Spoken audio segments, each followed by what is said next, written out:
Yes, folks, we've got some Olympic coverage going on, and I'm glad to be here to cover some of our Olympic coverage. We're going to see if any of the other guests come on and bring us some of their thoughts as well. But definitely some amazing things are happening in the Olympics. I saw that there was a young lady that was American that won the canoe race. I believe that was the first gold that America had won in that race, and she actually won going away. I had the pleasure of watching that early this morning, and it was an exciting race and seeing that young lady from the West Coast do amazing in her contest. I believe there was some boxing going on, even some women's boxing happening as well. So definitely that's some of the Olympic news that I've been seeing going on in the world. I also caught a little bit of the basketball, and I saw that in the beginning parts of it, Australia was giving the U.S. all that it could handle. But then in the second part of the game, in the second half, things were a little bit more tighter and all of that. So definitely we saw that there was a tighter match and was glad to see that was happening as well. So definitely it was a very runaway match in that sense of what happened in the U.S. And I know that I've got Addie on with me as well. And Addie, I'm always glad to see her joining us. Actually, I was hoping that she was going to be here yesterday because we had Clara Coulter-Smith on, and Clara's husband is a Canadian volleyball player. So I'm actually going to reach out to her and see if they can come on. But they had actually participated in some Olympics. I know that Michelle Cameron Coulter was on back in the Seoul Olympics way back in '88, probably even before you were around as a person and all of that. And then definitely her husband participated on the Canadian team, I believe, as well in volleyball, and he has actually even been a captain for several of those teams, and they are still involved in the sports. Their kids, who are probably closer to your age, are also in volleyball and had been doing competitive volleyball. But like I said, I was up this morning watching the basketball game. I was quite thrilled watching that basketball game, and I was really impressed seeing how the U.S. dominated Australia, but now they've got to see what they're going to do in the gold medal game and whether they'll get that gold medal or not. And I think that our U.S. Beach volleyball folks, are they still around? Because I want to say that they were the double A's were still around, and we're getting ready to go into the match and all of that. So am I correct in my assessment of that? Yes, you're correct. They have a game today at 10:30 p.m. Eastern Standard Time. They're facing against Australia. That's April Ross and Alex Kleinman, and that's going to be for the gold medal match. So we are very excited to see that. We're very excited to see if they can bring the gold home to U.S. And they're a magical duo, and we will see. We will see. We will definitely see. Speaking of seeing, I was telling Wynn before you came on and before we got on that there's an Olympic legend who is not too happy with the way things have been going with our relay team. So I was always a big fan of Carl Lewis when he was running. Of course, he was around many decades ago in terms of his Olympics, but he did win 8 gold medals during his time at the Olympics. But he was not too thrilled with the way our relay teams are doing, because apparently we had another sloppy handoff and only finished in 6th place, and definitely that's been going on for a while, because it does seem like this is something that has become very much of an issue. And he apparently did not mince words in expressing his frustrations on Twitter. So he said that the USA team did everything wrong in the man's relay. The passing system is wrong, athletes running the wrong legs, and it was clear that there was no leadership. It was a total embarrassment and completely unacceptable for the USA team to look worse than the AAU kids I saw, Lewis tweeted. So apparently a legend is not too happy with the way that we are finishing when we're finishing in 6th place and things along those lines. So definitely, I just wanted to know your thoughts about whether they had enough time to practice, whether they could actually get things going, because they definitely didn't have the same kind of training regimen that usually would be happening. But apparently this whole thing of not doing well in the Olympics has been a stain on that particular sport for a while. But I just wondering your thoughts about how they are maybe not having the right system. Yeah, I mean, Carl Lewis, he could be a little bit more friendly to his current track and field athletes, but he did say that it was a clown show and a total embarrassment that the relay team, after their messy handoffs, were finishing in 6th place. And a lot of us watchers from home are surprised about our placement in some of the races. In the men's 800-meter goal medal match, we actually finished in last place, and so many of us are wondering what is going on, particularly with men's track and field, and why they are not performing in the way that we think they would perform. On the other hand, though, women's, we're doing great. Per usual. We had gold in the women's pole vault, gold in the women's 4x400 meter. And like we are doing great with the athletes like Allison Felix, like leading the charge. And it's amazing to see. It's amazing to see, and I'm very proud.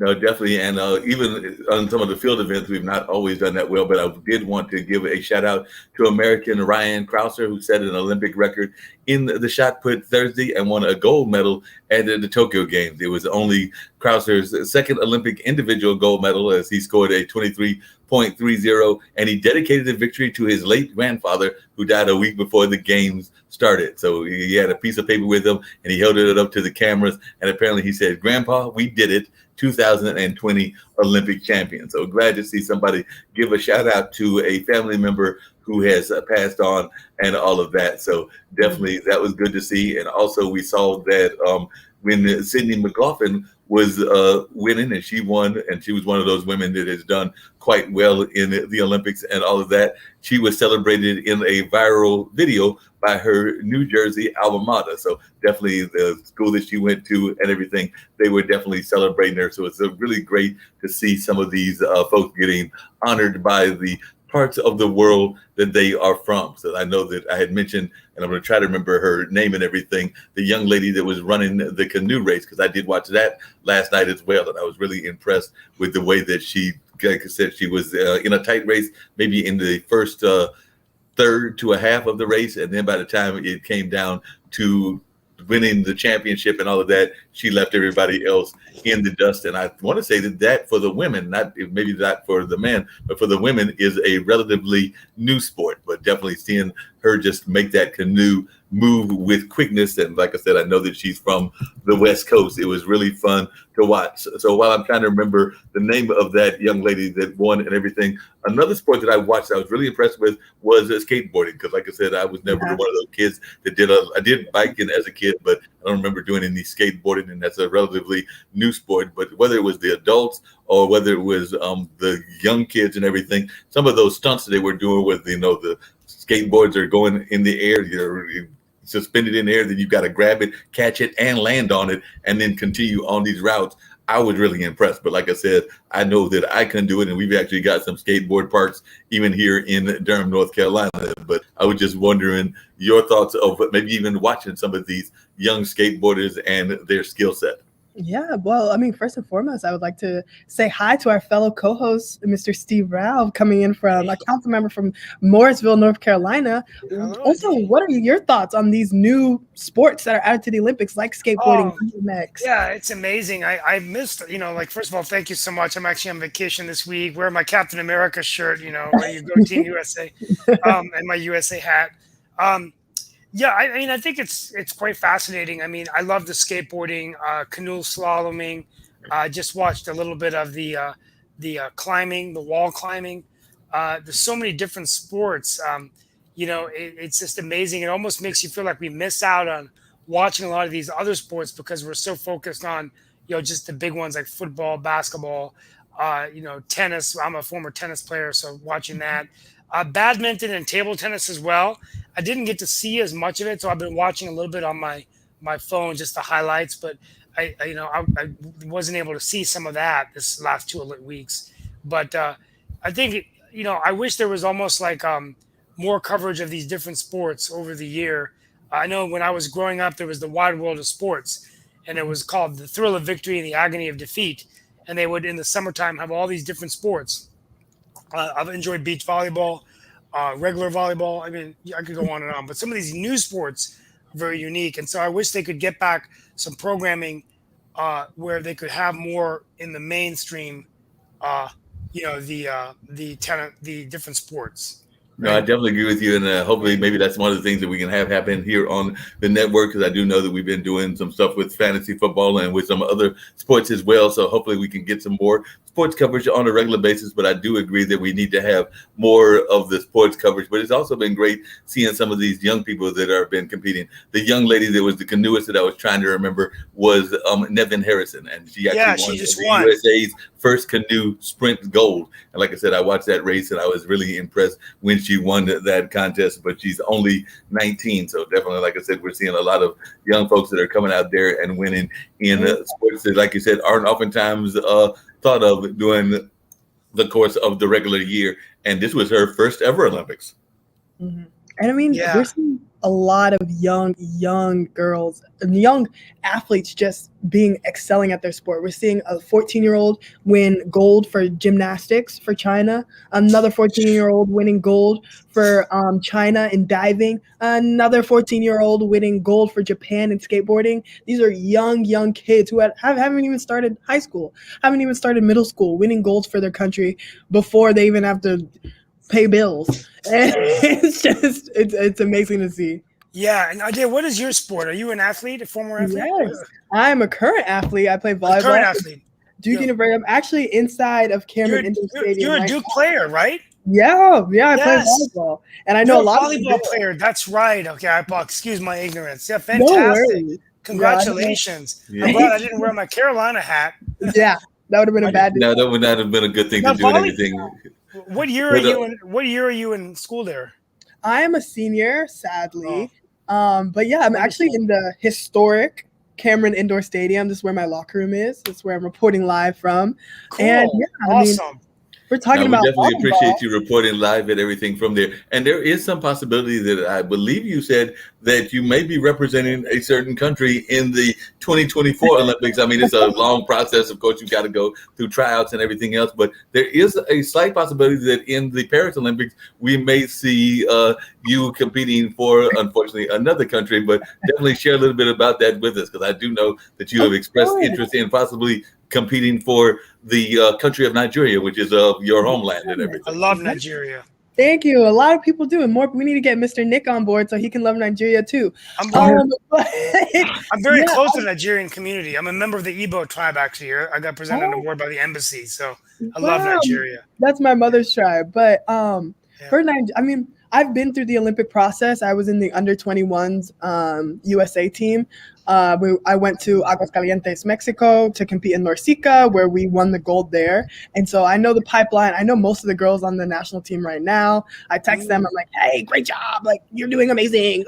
And it's awesome to see them play. They're such great players. And hopefully in the next Olympics, maybe I could talk to some few people in Nigeria. Maybe I can claim, because two of the girls actually competing in the Olympics are of Nigerian descent. Foluke and one of the other middles, I think she's also of Nigerian descent. Maybe I can steal them to go back to the motherland, and maybe it's going to be like basketball all over again. So we'll see. It could be really great and everything. I know that Nick just joined us as well, but it'll be really fascinating to see. And by the way, Nick, I'm thinking that since we're having such great success with the sports coverage, and of course, like I said, I know that my friend does that fantasy football program on Tuesday, and even sometimes LA Bachelor will integrate sports into the things that he's doing as well. So maybe we need to start adding some sports coverage on a regular basis. So I'm making that pitch that we have more sports coverage on a regular basis here on the network and all of that. But one of the things I was going to say is that there is a great match that I am really looking forward to in a sport outside of the ones we've talked about. And I am a fan of what many people in the rest of the world call football, but to most Americans, it's known as soccer. But I really think that this final is going to be a epic final, because we're talking about Brazil, which has a good history of being a soccer powerhouse, and Spain. So that is going to be the gold medal match. So I think that that's going to be a real powerful gold medal match. But I do know that Nigeria is also very strong in soccer as well, in terms of a sport that folks in that nation love to play and everything. But what is your take about that particular match? Are you looking forward to it? Because I'm definitely thinking that this is going to be, it could be like, a shootout. And I do know that some of even the other rounds, like what happened with Mexico and Brazil ended on a penalty shootout. So I'm not going to be surprised if this final doesn't end in a shootout as well. So I think that we're in for an intense battle when Spain goes up against Brazil. And I even think that the bronze medal match of Mexico and Japan should be an exciting game as well. But what are your thoughts about that gold medal match that'll be coming our way on Saturday, Adi? Oh, well, I mean, I am excited. Because Brazil and Spain, I mean, they're top countries for football. Like we all know. Unfortunately, Nigeria didn't get into, we didn't qualify.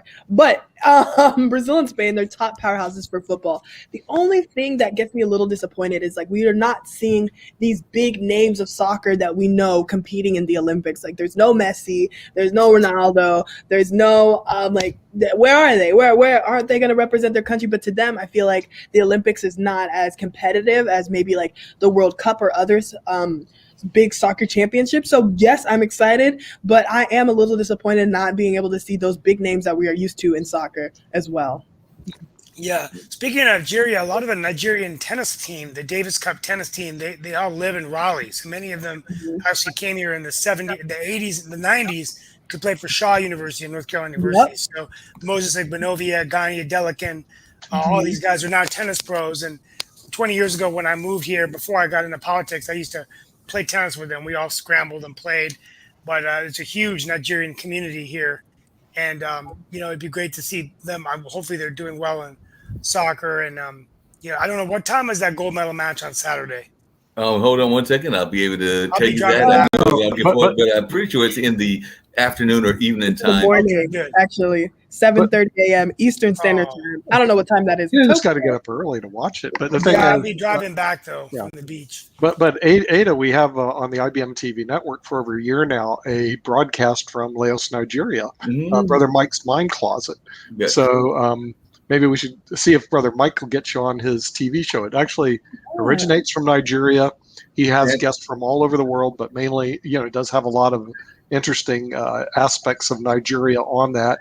And I think it's on like 9:00 every Friday on the IBM TV network. So it will be on actually tomorrow. It'll be on right before we're on World Edition. So yes, it will be on tomorrow. Y'all were talking about some of the history even here in North Carolina, and definitely one of the strong things that we've been strong in is track. And there was a legendary figure that I actually had the pleasure of knowing, not as well as some other members of my family knew him and everything, but Leroy Walker was part of the Olympic Committee, and he was a definitely legend right here in the North Carolina area, and a lot of track folks are still being trained here in this area, and a lot of them have been getting training at schools like St. Aug, like Shaw, like Central, like some of our other HBCUs. So we definitely have some folks getting strong training, both at our historically Black colleges and universities, but also at our PWIs, predominantly white institutions like Duke and UNC. But I definitely want to give a shout out to the fact that there is a strong track community here in the area. The one thing that has surprised me, which I did not realize we had,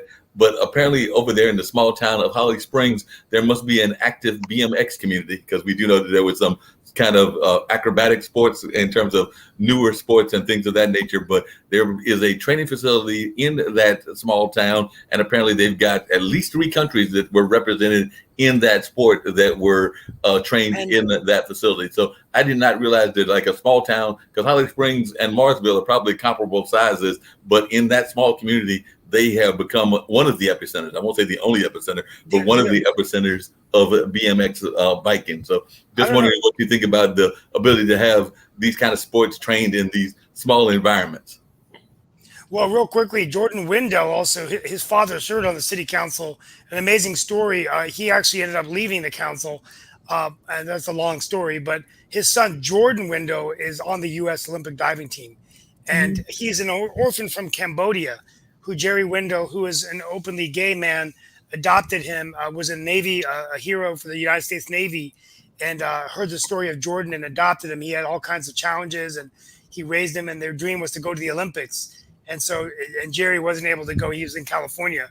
But a shout out to Jordan Windell, who actually lived in Morrisville, North Carolina for about 3.5 to 4 years, 3 years. Wow. And he's, I don't know how he did. I don't think he medaled, but he did compete on the national team.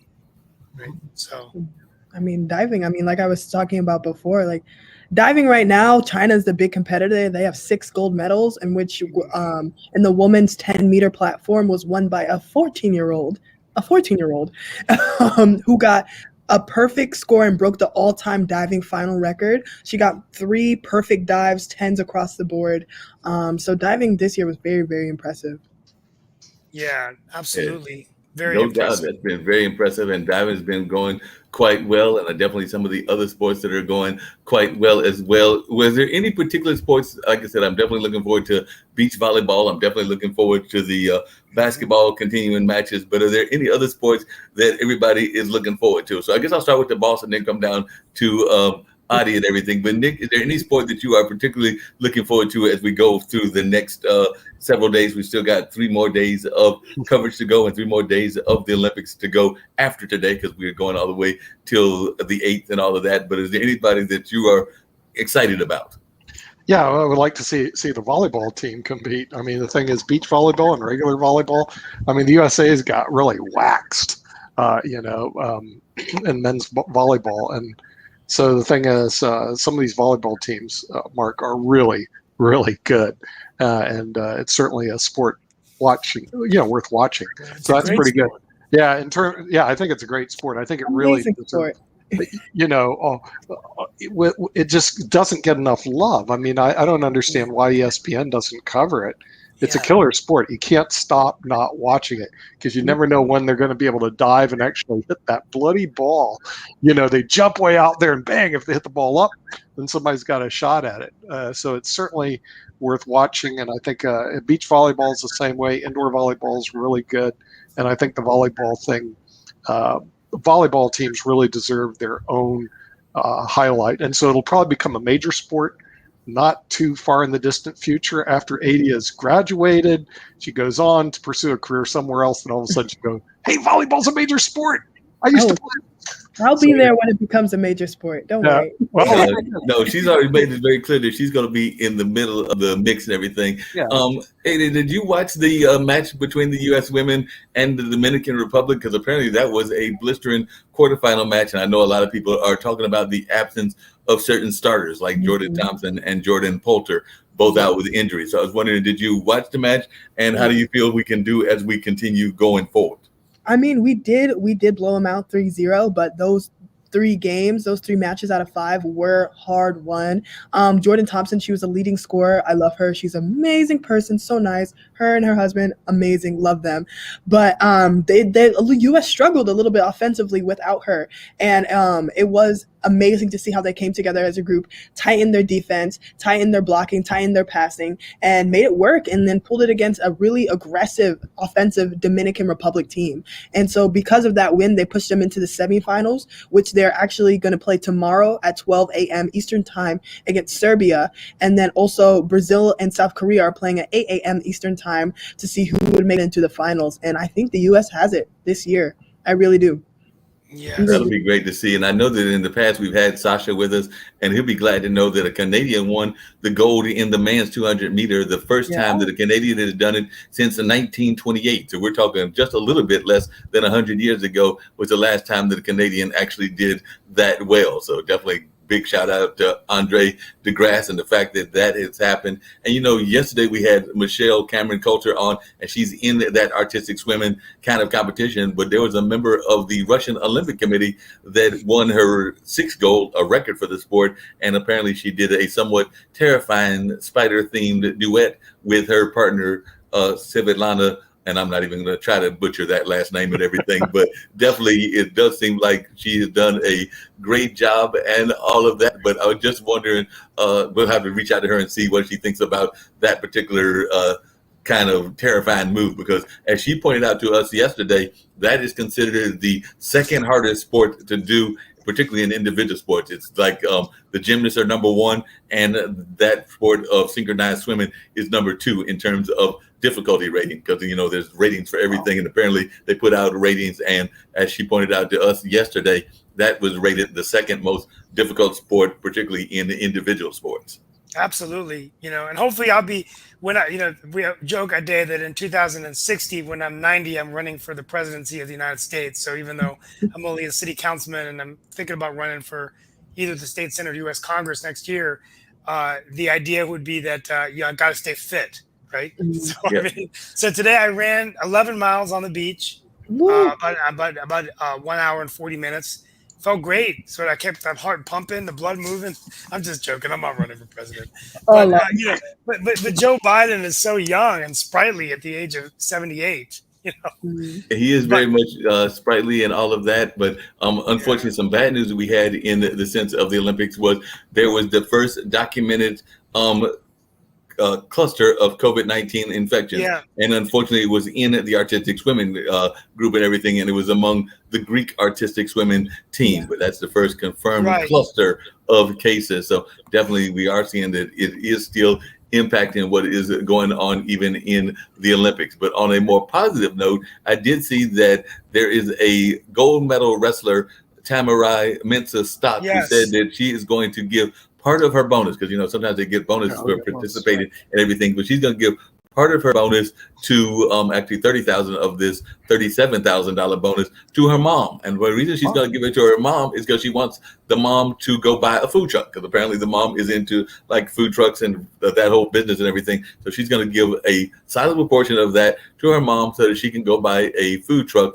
in their home area. So that'll be, I thought that was a beautiful story. The fact that she wanted to give that money, not just to her mom, just to have it, but also to kind of like continue the legacy of getting something that you can get more money in. And by the way, she is the first African-American woman to win wrestling gold. So she's definitely made a history mark in that sense. So she was the first African-American woman to win wrestling gold. And now she's saying that she wants to be, and I know that on one of the Toby show, we had a person that was involved in this sport, but she's saying that she wants to be a WWE superstar. So definitely she's looking at possibly going into the WWE. And as that guest that was on Jatovi's show, maybe about a month or 2 months ago, had pointed out to us, that is not as easy a thing as folks. It is folks think it's definitely entertainment. There's no doubt that it's entertainment. But as she pointed out, they do have to go through some athletic training. There is some serious chances of there's some serious chances of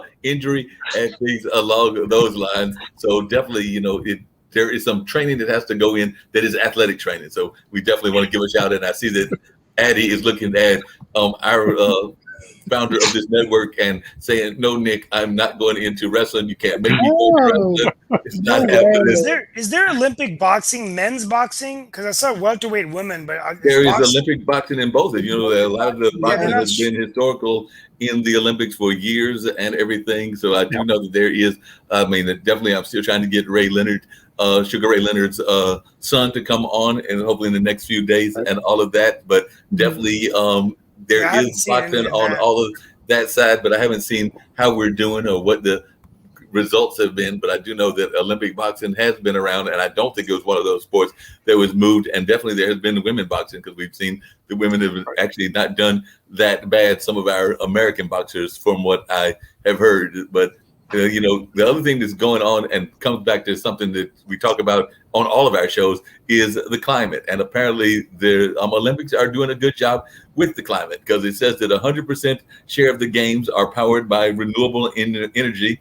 And definitely it also says that their 80 tons is the total weight of the recycled electronics that were turned into the 2020 games medals. So apparently those medals are made up of recycled electronics. So definitely there seems like we're viewing that whole kind of climate change environmental thing even within the Olympics. So that's a good positive note, I think, in that sense. So definitely, and speaking of people that are doing good money given out, apparently $3,400 is the amount of funds that Israeli baseball pitcher Ben Wagner has raised so far for the victim of the landslides in Atami, Japan. So Wagner started the GoFundMe campaign following a backlash for a video he posted of athletes destroying one of the Olympic Village's cardboard beds. So, Adi, what do you think about this? Because it seems like a lot of our athletes are taking up the mantle and using their platform to put out positive causes, to help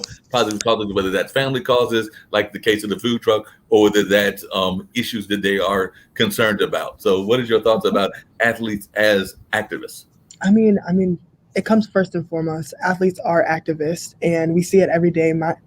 Maybe not in the Olympics, but in the NBA and the WNBA, in every sport really, because you have such a platform, because you're the best in your sport, everyone is watching you. Why not speak for things that you believe in?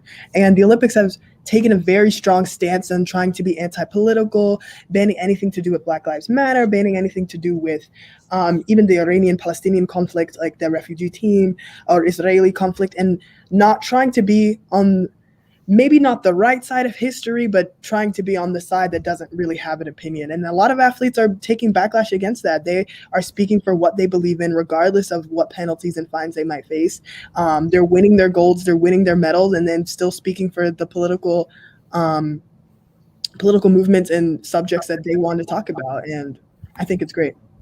Fantastic. I agree. What are your thoughts, Nick, about some of these athletes stepping up and making comments about things that they are interested in, not just in our country, but from countries all over the world and everything? No comment. No, I'm just kidding. The thing is, that's usually what attorneys go, no comment. But the thing is, it's part of the principles of our country is freedom of speech.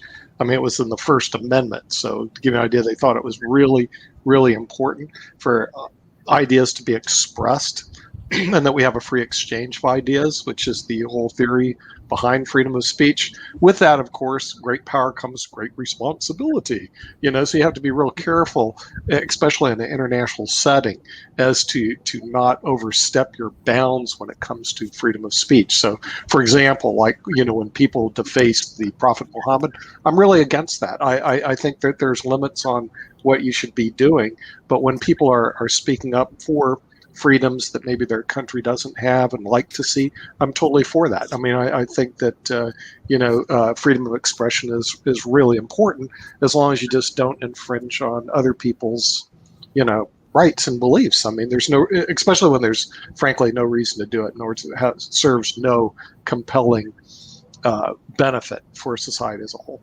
No, I definitely agree with you on that and everything. Yeah. One of the things I was going to mention is the Japanese combat sport of karate apparently has also made its Olympic debut today as well. So definitely appears that we've got 6 combat sports. You had asked about boxing that are in the Summer Olympics. So along with boxing, wrestling, judo, and arguably fencing, there are now 6 combat sports at the Summer Olympics. Karate and Taekwondo may be fairly similar, but in fact, with the former placing more emphasis on hand strikes, with the latter involving more kicking. But definitely, it'll be interesting to see how America and other countries do in that sport. But unlike Taekwondo and boxing, shots to the head are not permitted. So definitely does look like we'll just be seeing more body blows in that particular sport. So it's good to see that particular thing happening as well. Steve, I didn't want to leave you out, and then I want to bring up an interesting fact as we get ready to wrap up and everything, but I did not want to leave you out if you had thoughts about Olympics and activism. I think it's great. I mean, I really commend Naomi Osaka for, taking this issue on, and many of the athletes. I do pray for her mental health, and, my only concern and on the mental health of all of these athletes. And as we look at Simone Biles, I think it's fine as long as they don't overextend and get outside of their focus. It's so intense being an athlete, like a day balancing academics with athletics, and many of these athletes just training so hard. And so I think it's important for them to be on the cusp of this, but also not to get so overextended. I know, when you look at the great champions in my sport of tennis, whether it's, Rafael Nadal or Roger Federer or Novak Djokovic, to name a few, and even the Williams sisters. The Williams sisters, tended to get more into some of those other things and speaking out. But, when you look at Rafa and Roger and Novak, so very focused on, just their game, their sport, their entourage. And so I think if they're going to do that, that's fine, but they need to have teams that are able to manage it and make sure they're not overextended, because you just hurt that focus a little bit, and then they can feel like there's just too much pressure. And with Osaka, I sort of feel like that's what happened. She was getting into a lot of things beyond her game, and then it just, the pressure got to her, right? The final thing I'll say is I really wish there were more women's sports in volleyball and basketball covered in our major sports in America. I find it very disappointing that women's basketball is incredible. How come we never watch women's Final Four? How come we never see the women NBA? I think that these should be covered as much as the men's sports. These are excellent athletes.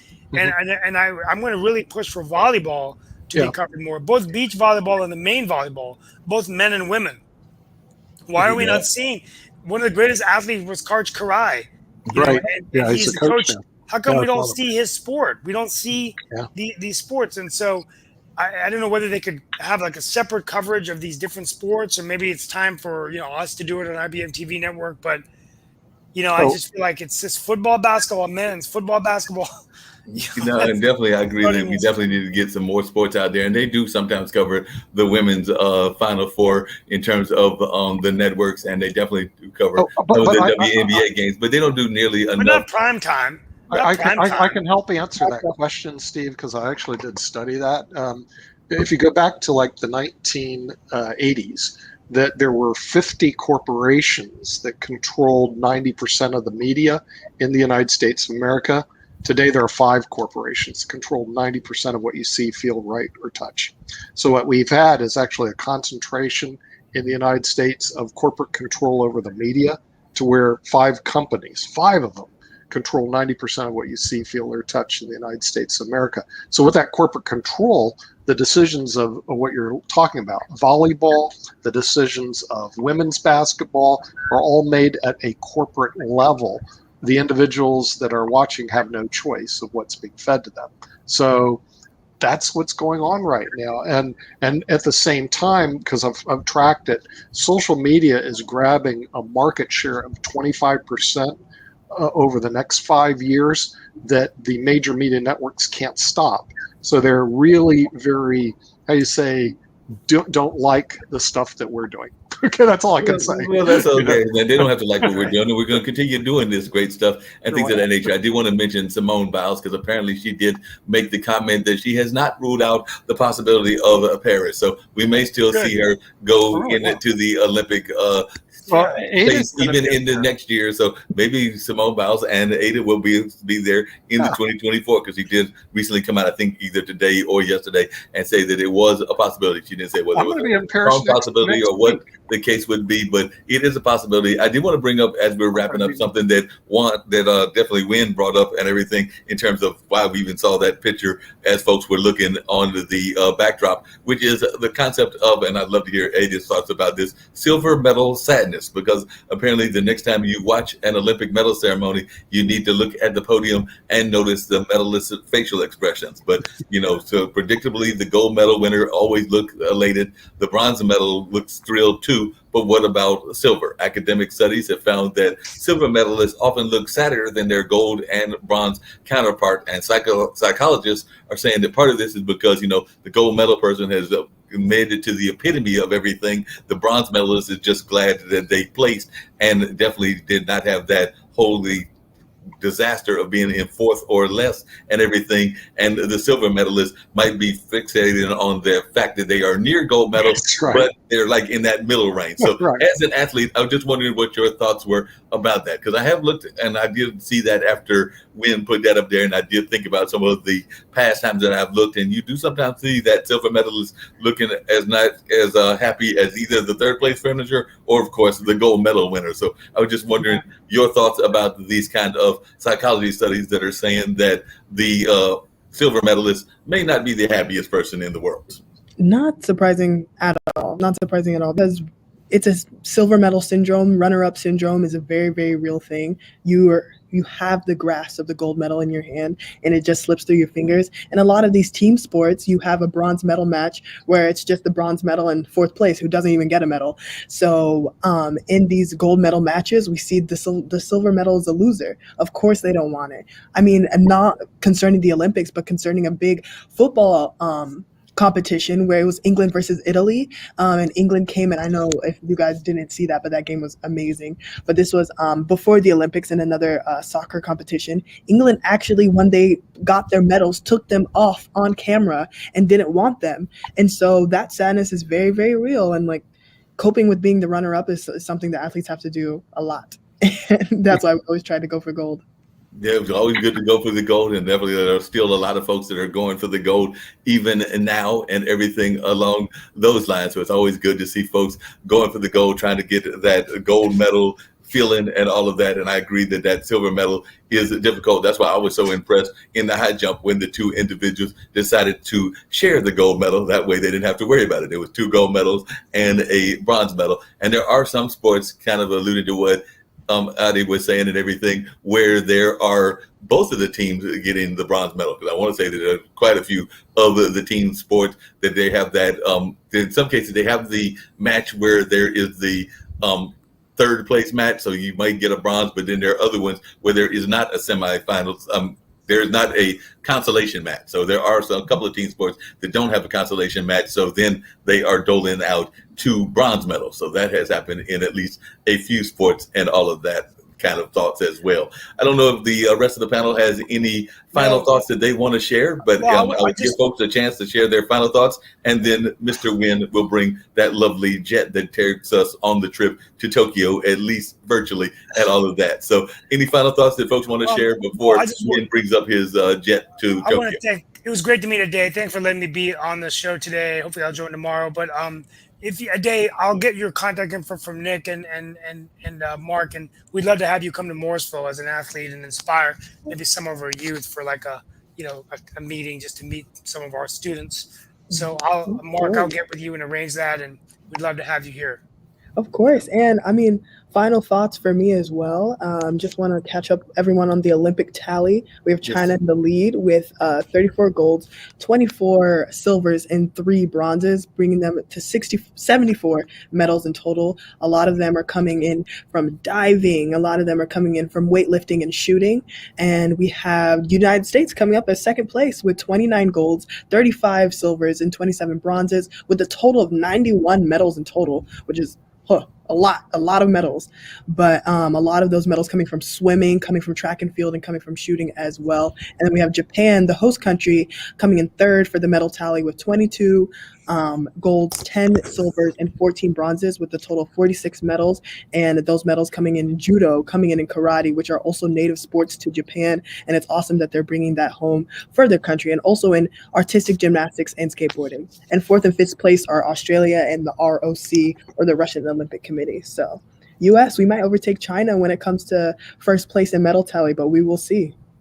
Fantastic. Do you think we can catch the Nguyen? I mean, definitely, Nick, as we get ready to have Nguyen bring that plane, do you have any final thoughts? And do you think we can catch them in gold? I definitely think we've got a sizable lead in overall, but can we catch them in gold before Sunday rolls around? Yeah, I don't know. We're just going to have to watch the games and see what happened. And, of course, the volleyball matches taking place. There's like in the soccer, much watch TV. I mean, some stuff you just have to see, Mark.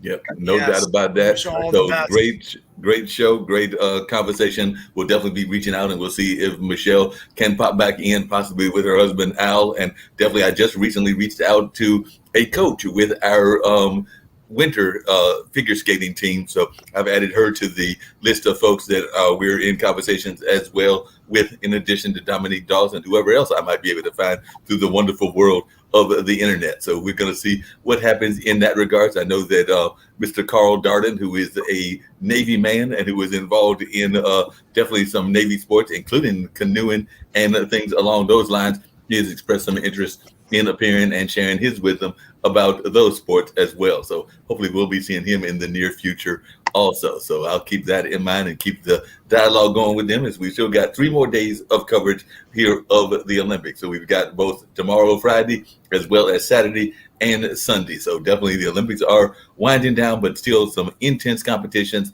to go. And I know I'll be keeping myself glued to either the computer or the television to watch some of these matches as well. So Nguyen, if it's all right with you, bring us that airplane and get us on out of here.